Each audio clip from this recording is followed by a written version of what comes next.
अस्सलाम वालेकुम, नमस्कार दोस्तों, मैं सनम फडनीस, आप देख रहे हैं Maharashtra today news. Maharashtra today news में आप सभी का स्वागत है। मुंब्रा में एनसीपी के कार्यालय में एक बार फिर एक प्रेस कॉन्फ्रेंस रखी गई, जिसका रीज़न ये था कि स्कूल की फ़ीस को लेकर के 2 महीने से जो एनसीपी के कार्यकर्ता जद्दोजहद कर रहे थे 3 महीने की फ़ीस कम कराने के लिए, जो लगभग 69 स्कूलों ने फ़ीस माफ़ करने का अनाउंस कर दिया है। बचे कुछ 13 से 14 स्कूल हैं जिन्होंने अब तक के नहीं किया है, उसके लिए भी उन लोग अब कोशिश कर रहे हैं, जारी है उनकी, कि वो भी 3 महीने की फ़ीस माफ़ कर दें। और एनसीपी के कार्यालय से स्कॉलरशिप के फॉर्म भी भरे गए, लोगों ने बहुत सारे लाभ भी उठाए गए। इसके रिगार्डिंग उन्होंने शमीम खान सर ने एक प्रेस कॉन्फ्रेंस रखाई थी, जिसमें एनसीपी के कई कार्यकर्ता भी मौजूद थे और सारे पत्रकार भी आए थे। देखिए क्या कहा है इस प्रेस कॉन्फ्रेंस में। आज की ये जो प्रेस कॉन्फ्रेंस बुलाई गई है, ये हमारे हाउसिंग मिनिस्टर डॉक्टर जितेंद्र आवाड साहब के आदेश अनुसार, उनके गाइडलाइंस के मुताबिक आज की ये प्रेस कॉन्फ्रेंस को हमने आयोजित किया है। इसका नंबर 1 जो सब्जेक्ट है, हम बताना चाहेंगे आपके माध्यम से, माननीय डॉक्टर जितेंद्र आवाड साहब ने जो कोरोना की महामारी के हालात देश और दुनिया और हमारे शहर में चल रही है, उसमें कहीं ना कहीं लोग बहुत ज्यादा परेशानी के हालात में, चाहे उनकी नौकरी को लेकर, चाहे बिजनेस को लेकर के, उसे देखते हुए हमारे नेता डॉक्टर जितेंद्र आवाड साहब ने एक फीस सोल्यूशन कमेटी बनाई। जो फीस सोल्यूशन कमेटी बनाई गई, वो फीस सोल्यूशन कमेटी आज तकरीबन अगर हम बताएं तो 1 महीने से ये फीस सोल्यूशन कमेटी एक स्कूल में जाकर के स्कूल के प्रिंसिपल्स, स्कूल के ट्रस्टियों से मुलाकात करके उन्हें मंत्री जी का वो रिक्वेस्ट लेटर देते हुए, उन्हें फरियाद करते हुए कि आप 3 महीने की फीस को माफ कर दें। कोई भी कम फीस, किसी तरीके का भाई कोई अदर चार्जेस आप मत लें। फीस सोल्यूशन कमेटी में काम करने वाले हमारे बड़े भाई सैयद अशरफ भाई साहब, संघर्ष की महिला प्रेसिडेंट हमारी भाभी रुता आवाड साहबा, सादात खान सर, हमारे भाई शानू पठान साहब, रफीक कामदार साहब, शेख भाई, इम्तियाज वनू, इसरत, रेहान भाई पीतलवाला, मुफ्ती अशरफ जी,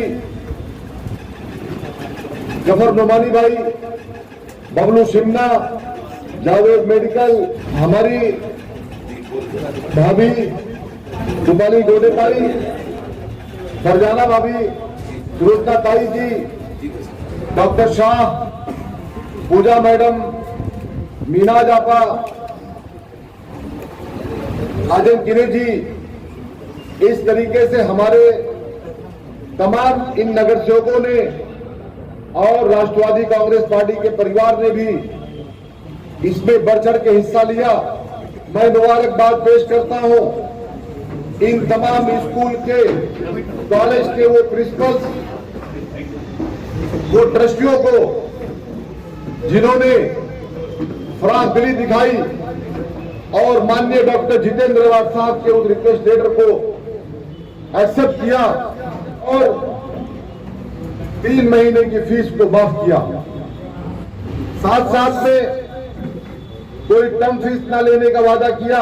स्कूल के लिए जो बस चलाई जाती है, क्योंकि जब तक फिजिकल स्कूल चालू ना हो, जब तक बस का भी फीस ना लेने की बात हुई, इस तरीके से 3 महीने की फीस ना लेने की बात की गई है और कोई भी अदर चार्जेस ना लेने की बात की गई है।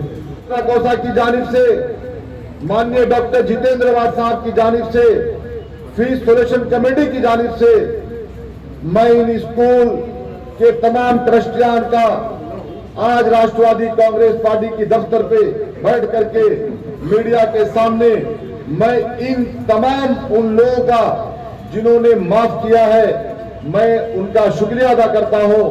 मैं उनका एहसान मंद रहूंगा पार्टी की तरफ से कि आपने और शहर की जानिब से कि आपने एक बेहतरीन फैसला किया है।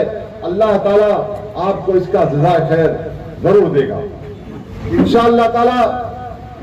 जो कुछ स्कूल और कॉलेज यानी टोटल 78 लोगों तक हमारा रिक्वेस्ट लेटर पहुंचा है। जो लोगों ने अब तक नहीं किया है, कुछ तकरीबन 12 से 15 लोगों ने, अल्लाह ने चाहा तो बहुत जल्द इंशाअल्लाह ताला वो भी हमारे इस सोल्यूशन कमेटी की रिक्वेस्ट को मान लेंगे और मंत्री जितेंद्र रेवार साहब को और एक हौसला मिलेगा। आज की प्रेस कॉन्फ्रेंस 2 सब्जेक्ट पे है, एक हो गया स्कूल को लेकर के और दूसरा है नेशनल स्कॉलरशिप को लेकर के। मैं चाहता हूं कि अब नेशनल स्कॉलरशिप के बारे में हमारे बीच सादात खान सर मौजूद हैं, वो आपको बताएंगे और इशरत भी यहां मौजूद है जिन्होंने काफी इसके ताल्लुक से मेहनत किया है। मैं पहले माइक दूंगा हमारे सादात सर। आप सबका बहुत बहुत शुक्रिया कि आप सब यहाँ पर मौजूद हैं इस प्रेस कॉन्फ्रेंस में। सबसे पहले मैं आपको बताऊं कि ये जो नेशनल स्कॉलरशिप पोर्टल की जो स्कॉलरशिप है, मिनिस्ट्री ऑफ माइनॉरिटी अफेयर्स की स्कॉलरशिप्स की स्कीम्स हैं, 4 स्कीम्स हैं। एक है प्री मैट्रिक स्कॉलरशिप, ये स्कूल जाने वाले बच्चों के लिए होती है। एक है पोस्ट मैट्रिक स्कॉलरशिप, ये कॉलेज जाने वाले बच्चों के लिए होती है। और एक है मेरिट कम मींस स्कॉलरशिप, ये भी कॉलेज जाने वाले बच्चों के लिए ही होती है, लेकिन ये प्रोफेशनल कोर्सेज जो कर रहे होते हैं उनके लिए होती है। और एक है, पहले उसे मौलाना आज़ाद स्कॉलरशिप कहा जाता था, अभी उसको बेगम हजरत महल नेशनल स्कॉलरशिप कहा जाता है। ये सिर्फ 9th स्टैंडर्ड से लेके 12th स्टैंडर्ड तक पढ़ने वाली लड़कियों के लिए होती है। मिनिस्ट्री ऑफ माइनॉरिटीज, पहले तो माइनॉरिटी के अंदर लोगों के अंदर दिमाग में एक बात बैठी हुई कि माइनॉरिटी में सिर्फ मुस्लिम्स आते हैं। ऐसा नहीं है, माइनॉरिटी के अंदर टोटल 6 कम्युनिटीज आती हैं। 6 कम्युनिटीज वो है मुस्लिम, क्रिश्चियन, सिख, बुद्धिस्ट, जैन, पारसी। ये 6 कम्युनिटीज जो हैं ये मिनिस्ट्री ऑफ माइनॉरिटी अफेयर्स की स्कॉलरशिप के लिए अप्लाई कर सकते हैं। सिर्फ मुस्लिम से नहीं आते और हम लोग तमाम कम्युनिटीज के लोगों के फॉर्म्स भरते हैं यहाँ पर, ठीक है। अब प्री मैट्रिक स्कॉलरशिप जो है, इसकी जो एलिजिबिलिटी रहती है वो ये रहती है कि प्री मैट्रिक स्कॉलरशिप पहले तो स्कूल जाने वाले बच्चों के लिए होती है। स्कूल जो बच्चे जा रहे होते हैं, पहली स्टैंडर्ड से लेकर 10वीं स्टैंडर्ड तक के बच्चे इसके लिए अप्लाई कर सकते हैं। इसकी एलिजिबिलिटी ये है कि बच्चे का पिछले साल में कम से कम 50% आना चाहिए और साल का उसके पेरेंट्स का इनकम 1 लाख रुपए से कम होना चाहिए, उससे ज्यादा नहीं होना चाहिए। ये कि लोग समझते हैं कि अगर हमने फॉर्म भर दिया तो हमारा सिलेक्शन होगा ही होगा, ऐसा नहीं होता। फॉर्म भरना होता है, उसके बाद में देखिए राष्ट्रवादी कांग्रेस पार्टी के जितने भी यहाँ पर लोग बैठे हुए हैं और संघर्ष की टीम के जितने भी लोग बैठे हुए हैं, हमारा काम ये है कि हम लोगों के फॉर्म भरें, हम उनको डॉक्यूमेंटेशन बनाने में उनकी मदद करते हैं।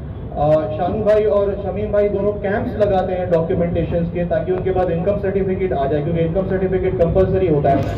ये सब करने के बाद में हम फॉर्म भर तो देते हैं, भरने के बाद में ये जाता है वेरिफिकेशन के लिए स्कूल में। स्कूल वाला जब उसको वेरीफाई करता है उसके बाद वो जाता है डिस्ट्रिक्ट में। डिस्ट्रिक्ट के बाद में, डिस्ट्रिक्ट का होने के बाद में वो स्टेट लेवल पे जाता है, उसके बाद में वो आगे जाता है और फिर वहां से वो सिलेक्शन होता है तो अमाउंट आता है। तो हमारा काम यहाँ पर ये है कि बच्चों के ज्यादा से ज्यादा फॉर्म भरे जाएं। आपको इशरत इसकी जानकारी देंगे इशरत भाई कि इस साल हमने अभी तक कितने लोगों के फॉर्म भरे हैं। तो ये था pre matric scholarship. Post matric scholarship के लिए और मेरिट कम मींस स्कॉलरशिप जो है ये कॉलेज जाने वाले बच्चों के लिए। अब पोस्ट मैट्रिक स्कॉलरशिप और मेरिट कम मींस स्कॉलरशिप के लिए साल की इनकम 2.5 लाख रुपए से कम होनी चाहिए और लास्ट ईयर में कम से कम 50% उनका होना चाहिए। तो ये क्राइटेरिया है पोस्ट मैट्रिक और मेरिट कम मींस का। सिलेक्शन बिल्कुल इसी तरीके से होता है कि कैसे, मतलब जिसकी इनकम सबसे कम होगी उसको सबसे पहला प्रेफरेंस मिलता है। मदर स्कॉलरशिप, इसके अंदर परसेंटेज क्राइटेरिया कम से कम 50% होना चाहिए। 9वीं से लेके 12वीं तक पढ़ने वाली लड़कियों को इसकी स्कॉलरशिप मिलती है। अगर सिलेक्शन हुआ तो इसके ऊपर हमने यहाँ पर काम किया है, ग्राउंड वर्क बहुत जबरदस्त, आप देख सकते हैं सारे फॉर्म जो भरे हुए हैं यहाँ पर। इसके साथ साथ एक चीज ध्यान में रखनी है कि सिलेक्शन होने पर ही बच्चों के खाते में उसकी रकम आती है। एक और स्कीम है जिसको बोलते हैं RT, right to education, free and compulsory education. ये स्कीम पिछले 5 साल से हम लोग मुमरा में करते हैं, NCP और संघर्ष की टीम, ठीक है। ये स्कीम के तहत अगर बच्चों को पहली क्लास से लेके 8वीं क्लास तक का फ्री में पढ़ाया जाता है प्राइवेट स्कूल्स के अंदर, जिसमें उनको 1 रुपया भी फीस नहीं भरनी होती है और 1 रुपया डोनेशन नहीं देना होता है। इसकी तकरीबन हर साल 200 बच्चे हम सिलेक्ट कर होते हैं इसके अंदर और वो बच्चे फ्री में पढ़ते हैं। तो ये RTE की स्कीम भी हम लोग यहाँ पर मुमरा में करते हैं। NCP और संघर्ष ने ही इस स्कीम को मुमरा में कौसा में स्टार्ट किया है। अब मैं शरफ पठान साहब से गुजारिश करूंगा कि वो स्कूल्स के जो हम लोगों ने फीस माफ कराने की जो मुहिम चलाई थी कमेटी ने, उसके बारे में आपको थोड़ा सा अपडेट। अस्सलाम वालेकुम, नमस्ते। सबसे पहले मैं पत्रकार हजरात का आने के लिए बहुत बहुत विधानसभा हमारे कार्यालय में शुक्रिया, खैर मकदम। Mumbra Kausa education fees solution committee की ओर से लगभग 69 स्कूल का फीस 3 महीने की और बाकी अदर चार्ज माफ कर दिए गए। प्रेस के माध्यम से हम उन लोगों को भी ये रिक्वेस्ट करना चाहिए और ये आगा भी करना चाहिए कि जो 10% स्कूल बची है उनसे हमारी रिक्वेस्ट भी है और खास तौर से कमेटी की ओर से मैं शानू पठान उनको आगा करूंगा कि आप लोग भी अपनी फीस जैसे शहर के दूसरे जिम्मेदारों ने माफ करा है, कमेटी के लोग नहीं ले रहे और सभी में खासतौर से वो लोग भी जिनके रेंट स्कूल रेंट पे 10% लोग तो बचे, उनको भी अपनी फीस का माफ करके अनाउंसमेंट करना चाहिए। आपके माध्यम से ये जरूरी बताना चाहिए कि अगर वो ये सोचे कि माफ नहीं होगा और जिसे जो करना है वो कर ले, तो ये आपके माध्यम से उन्हें मैसेज है कि हम दूसरे और तरीके भी इख्तियार करके इस पैटर्न को इंशाअल्लाह ताला मुमरा में लागू करके रहेंगे। फिर चाहे हमें कानूनी लड़ाई लड़ना पड़े, कॉर्पोरेशन के माध्यम से लड़ना पड़े या सड़क पे लड़ना पड़े आंदोलन के जरिए, हम सारे प्रक्रिया का इस्तेमाल करके दबाव समझे तो दबाव से हम इंशाअल्लाह ताला 10% लोगों को भी माने तो ठीक है, नहीं तो हम राजी कराएंगे। लेकिन जैसे सभी लोगों ने अपील किया, ऐसे ही हमारी कमेटी की ओर से शमीम खान जी की ओर से, रफीक कामदार जी, सादाब साहब, ऊटा मैडम, भाई साहब, हमारे सभी कमेटी के मेंबरों की रिक्वेस्ट हम करना चाहते हैं कि आप 10% लोग भी राजी हो जाए और इससे मुमरा कौसा के कई हजार शमीम भाई जैसे मेरे जैसे पेरेंट्स लोगों को बच्चों को माफ नहीं करना है, जो जरूरतमंद है उनके बच्चों को ये फायदा पहुंचेगा। कई हजार बच्चों को अल्हम्दुलिल्लाह 3 महीने की फीस माफ हो गई है और कई 100 लोग बच्चे बाकी है, उनके 10% स्कूल बचे, तो 19 या 14 ऐसे स्कूल बाकी है। बहुत जल्द अल्लाह ने चाहा उनका डिक्लेरेशन आएगा और मुमरा कौसा के सभी स्कूल महाराष्ट्र में और इंडिया में पहला पैटर्न होगा कि 3 महीने की फीस माफ हो जाएगी। इसके लिए हमें हमारी जो मदद कमेटी के साथ साथ हमारे वॉलंटियर, हमारे पदाधिकारी, हमारे स्कूल वाले और हमारे प्रेस वालों ने हमारी मदद की है, हम उनका तहे दिल से शुक्रिया अदा करते हैं। और ये जो रिक्वेस्ट लेटर बना है ये 6 बार बनाया है सादाब सर, हम लोगों ने बैठ के शानू भाई ने, मंत्री महोदय ने 6 बार इसको देख करके और चेंज किया है, उसके बाद जाके फाइनलाइज हुआ। अस्सलाम वालेकुम। मैं मेरे सारे पत्रकार और मीडिया के सारे लोगों का तहे दिल से शुक्रगुजार हूँ कि इतना सेंसिटिव इश्यू आपने कवर किया इस शहर का। सारी स्कूल से जो हमने राब्ता कायम किया था, लगभग सारे लोग अलावा कुछ 14 स्कूल्स के सारे लोगों ने हमारी इस रिक्वेस्ट पे अपनी राज़ी जाहिर करी है और अल्हम्दुलिल्लाह। लेकिन इसके अंदर 2-3 कंडीशन ऐसी थी कि सबसे पहले कोविड से पहले के वक्त का बैकलॉग क्लियर करना था। अब जैसा आपका दूसरा सवाल है कि स्कूल उससे रूल से कंप्लाई कर रहे हैं या नहीं, तो ये हमारे सारे पेरेंट्स से रिक्वेस्ट है सारे हमारे पेरेंट्स जो इस 69 स्कूल में बच्चे इनके पढ़ते हैं कि अगर ये स्कूल वाले ऐसा नहीं करते तो पेरेंट्स ने हमें इन्फॉर्म करना है। अगर पेरेंट्स ये बोलते हैं कि स्कूल ने हमारे को अंडरस्टैंडिंग दी है या हमारे साथ में ये साइन किया है, हमें को स्टैम्प करके दिया है, अंडरटेकिंग में दिया है, और वो स्कूल ये नहीं करता है, तो मैं उन सारे पेरेंट्स से रिक्वेस्ट करूंगा कि राष्ट्रवादी विधानसभा कार्यालय में आए और हमें और हमारे अध्यक्ष को इस चीज से अवगत कराएं। तो इंशाल्लाह तुरंत सेकंड डे उस स्कूल वालों से बात करी जाएगी। सर अब तक के कितने स्कॉलरशिप फॉर्म भरे गए?